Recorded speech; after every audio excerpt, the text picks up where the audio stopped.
Soy Romina De Luca y esto es Saquen una hoja.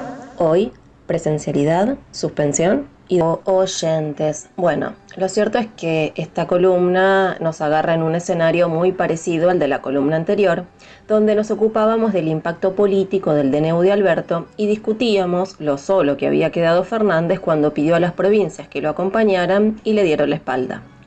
Seguimos a la espera del fallo de la Corte Suprema por el afer de la presencialidad en el AMBA. Al momento en el que se grabó esta columna, solo se sabe que hoy martes se daría a conocer un fallo salomónico, que defendería, por un lado, la autonomía de la ciudad, y en este punto no se sabe si le dará la espalda a Alberto o, como dicen, tendría un parrafito que daría un guiño al presidente en esta medida o marcándole una salida hacia adelante. Recordemos que la semana pasada, la Procuración General de la Nación consideró inconstitucional el DNU de Alberto y sobre la suspensión de la presencialidad dijeron que Nación no había presentado argumentos suficientes para fundamentar el ítem escuelas. Ya lo mismo se había señalado en la justicia porteña, marcando la descoordinación entre Presidencia y Ministerio de Educación y la ausencia de un informe técnico al respecto. Larreta, por las dudas, pone un huevo en cada canasta. Anuncia que pasa a bimodalidad a la escuela secundaria, algo que en realidad ya existe para los alumnos por el mismo sistema de burbujas, aunque no para todos los docentes que muchas veces son obligados a concurrir a las escuelas, incluso para sostener la virtualidad desde ahí, todo muy racional como seguramente el oyente concluye. Cierto es que con el esquema de burbujas, la bimodalidad también existe en la mayoría de las escuelas primarias, donde los alumnos concurren una parte del tiempo o la mitad de la jornada escolar. Lo aviso para que si llega ese anuncio, ya sepan que nos venden gato por liebre. Mientras tanto, se suman nuevos protagonistas. Luego de la renovación de las medidas que regían hasta el 30 de abril y de su prolongación hasta el 21 de mayo, la suspensión de clases presenciales alcanzó, siempre como sugerencia, a las zonas de alerta epidemiológica. El domingo, Trota se reunió con sus pares de Santa Fe, Mendoza, Río Negro, Cava y Buenos Aires. Santa Fe anunció que suspende la presencialidad en 2 departamentos nada más. Mendoza desoye. En Río Negro las escuelas siguen abiertas. Otro ejemplo, Entre Ríos, que tiene su sistema de camas hospitalarias colapsado, suspende por unos días la presencialidad esta semana entre el 3 y el 7 de mayo y avisó que cualquiera sea la situación epidemiológica, el lunes 10 retoman las clases presenciales. Bien, queremos avisar una vez más que esta idea de que las escuelas no contagian y los niños no se contagian se lleva de patadas con la evidencia. Lo digo por si los miembros de la Corte están escuchando esta columna, les cuento que para menores de entre 3 y 13 años, si comparamos cómo crecieron los casos antes del inicio escolar y al 29 de abril, en Entre Ríos los casos aumentaron 5 veces. En Córdoba, Misiones y en San Juan crecieron el mismo valor que en la provincia entrerriana. En Tucumán, San Luis y Formosa los casos aumentaron 7 veces y en Corrientes otras 8 veces. En Salta treparon 4 veces, mientras que en Santiago del Estero, Chaco, Jujuy y Santa Cruz los casos en niñas y niños se triplicaron.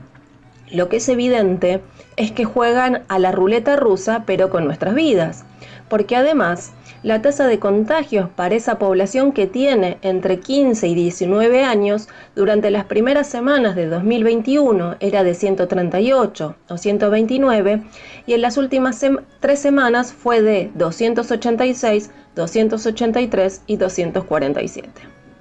Tampoco pueden explicar por qué precisamente las madres y padres de esos niños en edad escolar, franjas etarias 25-29, 30-34, 35-39, tienen niveles altísimos de contagios hoy comparados con la primera ola, cuya incidencia hoy es más de 400 casos cada 100.000 habitantes. Además, un punto que puede parecer menor, pero todavía no se dieron cuenta, que el protocolo, suponiendo que funcione, no es apto para periodo invernal, tampoco para el alto otoño cuando lleguen los primeros fríos. Acá hay dos ideas que tenemos que entender. Pero antes de eso, quiero destacar que cuando ponemos la lupa sobre la presencialidad criminal, lo hacemos porque estamos hablando de muertes evitables y por eso son crímenes sociales. Hoy, de 37 docentes y personal escolar no docente.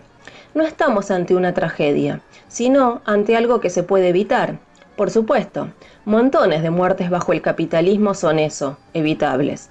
Muertes por desnutrición cuando se produce alimentos para todo el mundo, muertes asociadas a malas condiciones de vida con el mayor nivel de progreso técnico creado en la historia de la humanidad, etc. Es cierto, el COVID no inventó la muerte, pero es un ejemplo más de cómo se producen millones de muertes evitables. Pero quiero detenerme en dos ideas del orden de lo pedagógico. Decíamos en alguna columna que esta presencialidad es peor que la virtualidad 2020. Lo decíamos no solo por la exposición al contagio y a la muerte, sino por el esquema mismo de burbujas. Ahí lo que conviene recordar es que el esquema de burbujas hace que los alumnos concurran alternadamente a la escuela en grupos de 2 o 3 semanas o días rotativos. Mientras el docente repite una y otra vez los mismos contenidos a cada grupo, que ya dijimos tienen por función ordenar la virtualidad, pero mientras el docente hace eso, repite y repite, el estudiante se queda solo con lo visto en clase cuando le tocó, aunque su docente le envíe trabajo para el tiempo no presencial, no podrá consultarlo ni recibir retroalimentación alguna en tiempo real porque su maestra está trabajando con otro grupo. Por eso, decíamos que esta presencialidad, así planteada, recorta a la mitad o un tercio los contenidos. Ya ni hablemos de eso que quedó en proceso, es decir, lo que no se aprendió en el 2020 y también había que recuperar este año. En la virtualidad 2020, por lo menos, esa rotación no existía. Claro, si existía, los que quedaban fuera de ese proceso. Y esto me lleva a un segundo punto, entender por qué también esta virtualidad 2021 será peor que la del 2020. Y la explicación es sencilla, porque ya sabemos lo que necesitaríamos para afrontarla en mejores condiciones esa tarea, y sin embargo, el gobierno no se dispone a resolver el problema. Bien, según el INDEC, el 20% de la población no tiene internet. De ese 80% de usuarios que sí tienen, el dispositivo mayoritario de uso es el teléfono. Más del 98% tiene uno. Hablamos de la población de 16 y 64 años, que es la que tomó el organismo. Bien, de ese 80% de internautas, el 80% tendría una PC, pero el acceso a Internet es a través mayoritariamente del teléfono en un 98% de los casos. Nos hablan de que la patria es el otro pobre. Bueno, no se nota. Si miramos qué ocurrió en barrios populares, el eufemismo para hablar de villas y asentamientos, más del 60% declaró en una encuesta que su conexión era poco adecuada, no adecuada o nula para desarrollar tareas virtuales. Que la mayoría se comunicaba con sus docentes a través de WhatsApp es algo que denunciamos todo el 2020 y pareciera que va a seguir siendo la regla. Según otra encuesta de enero del 2021, la mayoría se conecta a Internet a través de los datos del celular y usando como dispositivo electrónico el celular mismo. Además, el 83% declaró que los datos que tienen para hacer esa conexión le resultaron insuficientes para la continuidad escolar. Como si eso fuera poco, el 67% manifestó que usó el celular de otra persona o de otro integrante de la familia para su continuidad escolar.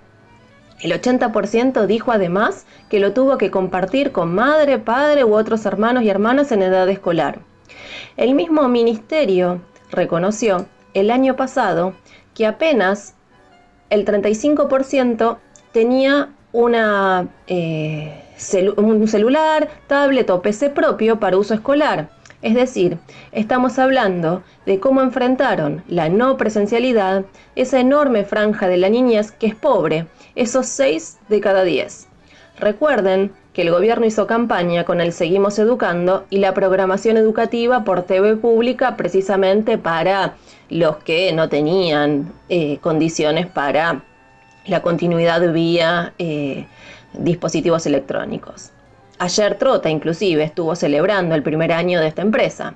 Bien, el 60% de los que viven en barrios populares dijo que no recurrió ni a la TV ni a la radio para resolver sus actividades escolares.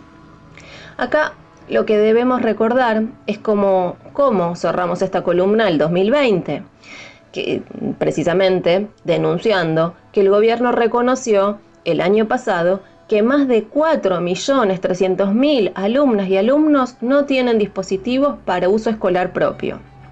Ahora bien, a propósito de los DNU, Alberto y Trota lanzaron, según sus palabras, un ambicioso plan para la entrega de 700.000 notebooks a chicos para que, según ellos, vuelvan a acceder al mundo digital. Bueno, habría que avisarles que sus propias metas dejan fuera del mundo digital a otros 3.600.000 y ni hablemos de las y los maestros que, según el ministerio, que son entre 350.000 y 400.000, tienen ese mismo déficit, no tienen equipos electrónicos propios adecuados. Podríamos sumar indicadores a la mesa. La sobrecarga de trabajo para docentes que implicó la pandemia, lo dificultoso que resultó para las mujeres madre acompañar a sus hijos en el proceso de continuidad, si en su mayoría tienen como capital cultural secundario incompleto, es decir, ¿no? Estamos hablando de ese 47% de la población del país que es pobre.